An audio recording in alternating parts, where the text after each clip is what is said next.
എല്ലാ സുഹൃത്തുക്കൾക്കും V3 വാരിയേഴ്സിൻ്റെ പുതിയൊരു ക്ലാസ്സിലേക്ക് സ്വാഗതം. ഇന്ന് നമ്മൾ ഈ ക്ലാസ്സിൽ നോക്കുന്നത് 2025 PSC എക്സാമിന് ചോദിച്ചിട്ടുള്ള കറണ്ട് അഫയേഴ്സും പിന്നെ കുറച്ച് അഡീഷണൽ കറണ്ട് അഫയേഴ്സുമാണ്. എല്ലാവർക്കും ക്ലാസ്സിലേക്ക് സ്വാഗതം. 2024 സാഹിത്യത്തിനുള്ള നോബൽ സമ്മാനം ലഭിച്ച വ്യക്തി ഹാങ് കാങ് ആണ്. 2024 സാഹിത്യത്തിൽ നോബൽ സമ്മാനം ലഭിച്ച വ്യക്തിയാണ് ഹാങ് കാങ്. സ്വദേശം തെക്കൻ കൊറിയ അല്ലെങ്കിൽ ദക്ഷിണ കൊറിയ.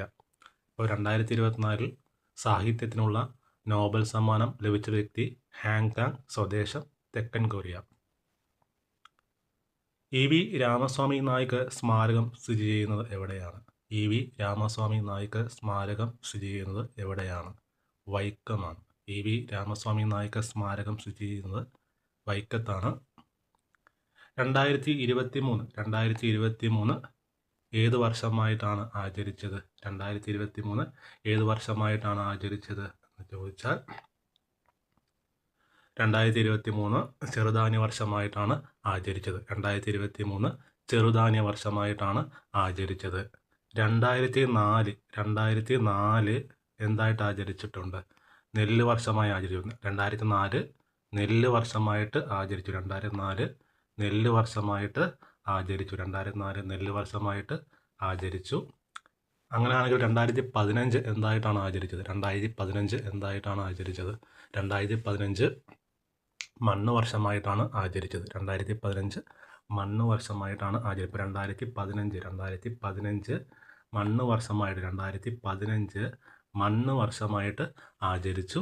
2016 എന്തായിട്ട് ആചരിച്ചു? 2016 പയറ് വർഷമായിട്ടാണ് ആചരിച്ചത്. 2016 പയറ് വർഷമായി ആചരിച്ചു. 2015 മണ്ണ് വർഷമായി ആചരിച്ചു. ലോക മണ്ണ് ദിനം എന്നാണ്. ലോക മണ്ണ് ദിനം എന്നാണ്. ലോക മണ്ണ് ദിനം എന്നാണ് ഡിസംബർ 5 ലോക മണ്ണ് ദിനമായിട്ട് ആചരിക്കുന്നത്. 2004 നെല്ല് വർഷം, 2015 മണ്ണ് വർഷം, 2016 പയറ് വർഷം, 2023 ചെറുധാന്യ വർഷം. 2011 വനവർഷമായി ആചരിച്ചു. 2011 വനവർഷമായിട്ടാണ് ആചരിച്ചത്. വിഴിഞ്ഞം തുറമുഖം സ്ഥിതി ചെയ്യുന്നത് ഏത് താലൂക്കിലാണ്? നെയ്യാറ്റിൻകരയിലാണ്. വിഴിഞ്ഞം തുറമുഖം സ്ഥിതി ചെയ്യുന്നത് ഏത് താലൂക്കിലാണ് എന്ന് ചോദിച്ചാൽ നെയ്യാറ്റിൻകര താലൂക്കിലാണ് വിഴിഞ്ഞം തുറമുഖം സ്ഥിതി ചെയ്യുന്നത്.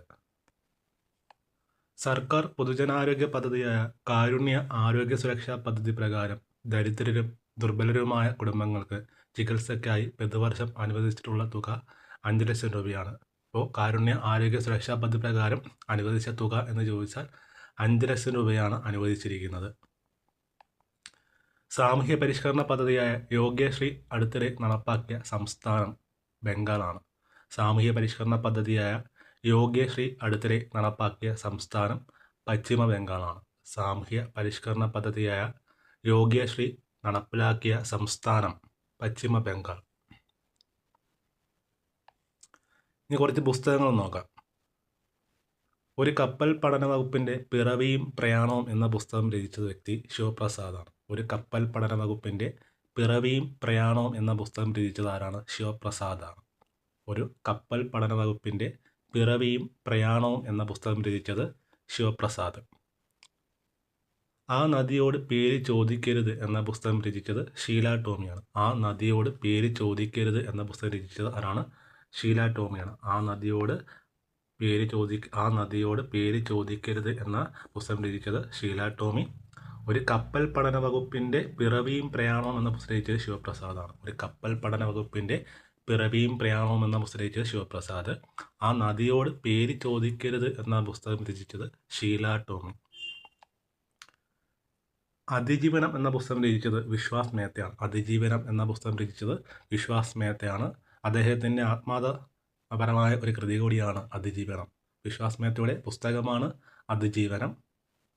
അല്ലോഹലൻ എന്ന പുസ്തകം രചിച്ചത് ആരാണ്? അല്ലോഹലൻ എന്ന പുസ്തകം രചിച്ചത് ആരാണ്? അംബികാസുധൻ മാങ്ങാടാണ്. അംബികാസുധൻ മാങ്ങാടാണ് അല്ലോഹലൻ എന്ന പുസ്തകം രചിച്ചത്. അല്ലോഹലൻ എന്ന പുസ്തകം രചിച്ചത് അംബികാസുധൻ മാങ്ങാട്. ആ നദിയോട് പേര് ചോദിക്കരുത് എന്ന പുസ്തകം രചിച്ചത് ഷീല ടോമിയാണ്.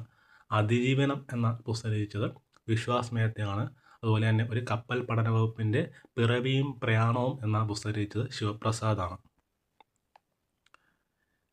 അടുത്ത പുസ്തകമാണ് ഇന്ത്യൻ റോക്കറ്റിൻ്റെ ശില്പികൾ എന്ന പുസ്തകം രചിച്ചത് VP ബാലഗംഗാധരനാണ്. ഇന്ത്യൻ റോക്കറ്റിൻ്റെ ശില്പികൾ എന്ന പുസ്തകം രചിച്ചത് ആരാണ്? VP ബാലഗംഗാധരനാണ് ഇന്ത്യൻ റോക്കറ്റിൻ്റെ ശില്പികൾ എന്ന പുസ്തകം രചിച്ചത്. കൂടെയല്ല ജനിക്കുന്ന നേരത്തും എന്ന പുസ്തകം രചിച്ചത് SK വസന്തനാണ്. കൂടെയല്ല ജനിക്കുന്ന നേരത്തും എന്ന പുസ്തകം രചിച്ചത് SK വസന്തനാണ്. വാഴ്ത്തപ്പെട്ട പൂച്ച എന്ന പുസ്തകം രചിച്ചത് ഗ്രേസിയാണ്. വാഴ്ത്തപ്പെട്ട പൂച്ച എന്ന പുസ്തകം രചിച്ചത് ഗ്രേസിയാണ്. വാഴ്ത്തപ്പെട്ട പൂച്ച എന്ന പുസ്തകം രചിച്ചത് ആരാണ്? ഗ്രേസി. റൊസാരിറ്റ എന്ന പുസ്തകം രചിച്ചത് അനിത ദേശായിയാണ്. റൊസാരിറ്റ എന്ന പുസ്തകം രചിച്ചത് അനിത ദേശായിയാണ്. അപ്പോൾ ഒന്നും കൂടെ നോക്കാം. ഇന്ത്യൻ റോക്കറ്റിൻ്റെ ശില്പികൾ എന്ന പുസ്തകം രചിച്ചത് VP ബാലഗംഗാധരൻ. കൂടെയല്ല ജനിക്കുന്ന നേരത്തും എന്ന പുസ്തകം രചിച്ചത് SK വസന്തൻ. വാഴ്ത്തപ്പെട്ട പൂച്ച എന്ന പുസ്തകം രചിച്ചത് ഗ്രേസിയാണ്. റൊസാരിറ്റ എന്ന പുസ്തകം രചിച്ചത് അനിത ദേശായി. റൊസാരിറ്റ എന്ന പുസ്തകം രചിച്ചത് അനിത ദേശായിയാണ്. ഇനി അടുത്തത് 2023-24 ആർദ്രകേരള പുരസ്കാരങ്ങൾ നോക്കാം. 2023-24 ആർദ്രകേരള പുരസ്കാരമാണ്. മികച്ച ജില്ലാ പഞ്ചായത്തായി തിരഞ്ഞെടുക്കപ്പെട്ടത് ഇടുക്കിയാണ്. മികച്ച ജില്ലാ പഞ്ചായത്തായി തിരഞ്ഞെടുക്കപ്പെട്ടത് ഇടുക്കിയാണ്. 2023-24 ആർദ്രകേരള പുരസ്കാരം പ്രഖ്യാപിച്ചപ്പോൾ മികച്ച ജില്ലാ പഞ്ചായത്തായി തിരഞ്ഞെടുത്തത് ഇടുക്കിയാണ്. മികച്ച ജില്ലാ പഞ്ചായത്ത് 2023-24 ഇടുക്കിയാണ്. മികച്ച കോർപ്പറേഷൻ തിരുവനന്തപുരമാണ്. മികച്ച കോർപ്പറേഷൻ തിരുവനന്തപുരം. 2023-24 ആർദ്രകേരള പുരസ്കാരത്തിൽ മികച്ച കോർപ്പറേഷനായി തിരഞ്ഞെടുത്തത് തിരുവനന്തപുരമാണ്.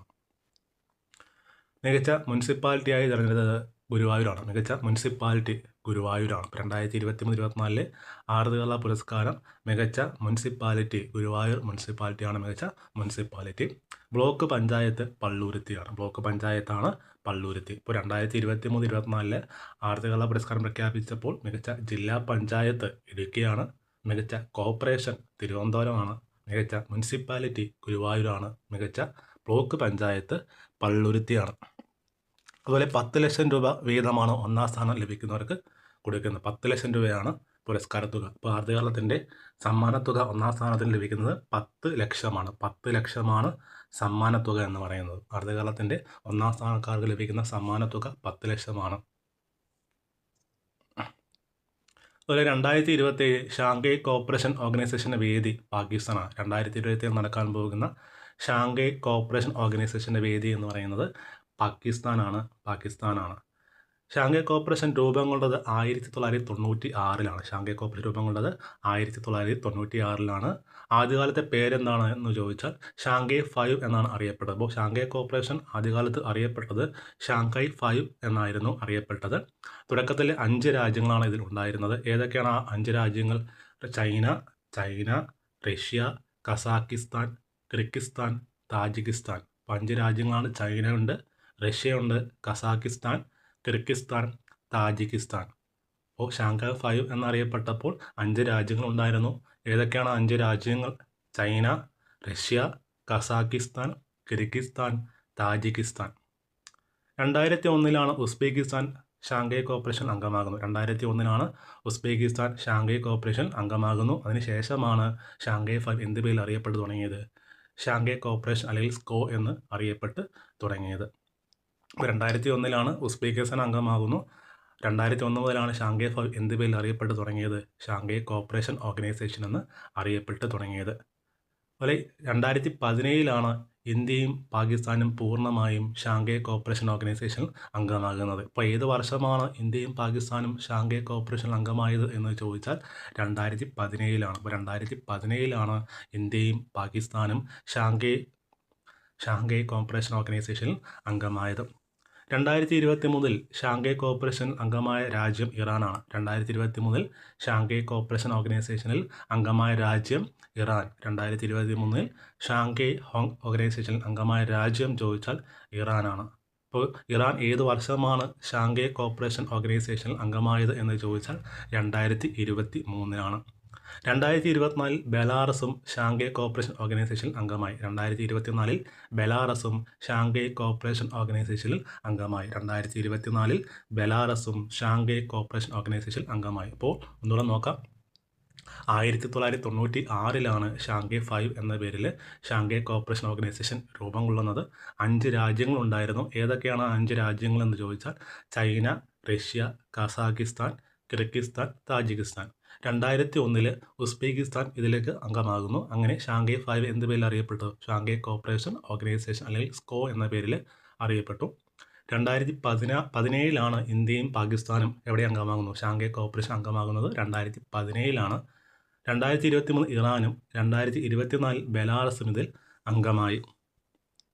ഇനി 2025 ഷാങ്ഹായ് കോർപ്പറേഷൻ്റെ വേദിയായത് ടിയാൻജിൻ, ചൈന. 2025 ഷാങ്ഹായ് കോർപ്പറേഷൻ്റെ വേദിയായത് എവിടെയാണ്? ചൈനയിലെ ടിയാൻജിനാണ് 2025 ഷാങ്ഹായ് കോർപ്പറേഷൻ ഓർഗനൈസേഷന് വേദിയായത്. 2026 വേദി കിർഗിസ്ഥാനാണ്. 2026 ഷാങ്ഹായ് കോർപ്പറേഷൻ അല്ലെങ്കിൽ സ്കോയുടെ വേദി എന്ന് പറയുന്നത് കിർഗിസ്ഥാൻ. 2026 സ്കോയ്ക്ക് വേദിയാകുന്നത് കിർഗിസ്ഥാൻ. 2026 കിർഗിസ്ഥാൻ വേദിയാകുന്നു. 2027 പാകിസ്ഥാനാണ് വേദിയാകുന്നത്. 2025 വേദിയായത് ടിയാൻജിനാണ്. 2025 ടിയാൻജിൻ വേദിയായപ്പോൾ അവിടുത്തെ ആ സമയത്ത് സ്കോയുടെ പ്രമേയം എന്താണ് എന്ന് ചോദിച്ചാൽ upholding the Shanghai spirit, SCO on the move എന്നായിരുന്നു. ഇപ്പോൾ 2025 സ്കോയുടെ പ്രമേയം എന്താണ്? സ്കോയുടെ പ്രമേയം എന്താണെന്ന് ചോദിച്ചാൽ 2025 സ്കോയുടെ പ്രമേയം എന്താണ്? അപ്ഹോൾഡിംഗ്. 2025 സ്കോയുടെ പ്രമേയം എന്ന് ചോദിച്ചാൽ എന്താണ്? Upholding the Shanghai spirit, SCO on the move എന്നായിരുന്നു അതിൻ്റെ പ്രമേയം എന്ന് പറയുന്നത്. ഈ 2025 PV നരസിംഹറാവു സ്മാരക പുരസ്കാരം ലഭിച്ച വ്യക്തി. 2025 PV നരസിംഹറാവു സ്മാരക പുരസ്കാരം ലഭിച്ച വ്യക്തി ആരാണെന്ന് അറിയാമോ? 2025 PV നരസിംഹറാവു സ്മാരക സാമ്പത്തിക പുരസ്കാരം ലഭിച്ച വ്യക്തിയാണ് ഡോക്ടർ മൻമോഹൻ സിംഗ് ആണ്. മരണാനന്തര ബഹുമതിയായിട്ടാണ് മൻമോഹൻ സിംഗിന് 2025 സാമ്പത്തിക ശാസ്ത്രത്തിനുള്ള PV നരസിംഹറാവു പുരസ്കാരം ലഭിക്കുന്നത്. മൻമോഹൻ സിംഗ് അന്തരിച്ചത് എന്നാണ്. മൻമോഹൻ സിംഗ് അന്തരിച്ചത് 2024 ഡിസംബർ 26-നാണ്. ഡിസംബർ 26-നാണ് മൻമോഹൻ സിംഗ് അന്തരിച്ചത്. 2024 ഡിസംബർ 26-നാണ് മൻമോഹൻ സിംഗ് അന്തരിച്ചത്. അദ്ദേഹത്തിനാണ് 2025 PV നരസിംഹറാവുവിൻ്റെ പേരിലുള്ള സാമ്പത്തിക പുരസ്കാരം ലഭിച്ചത്.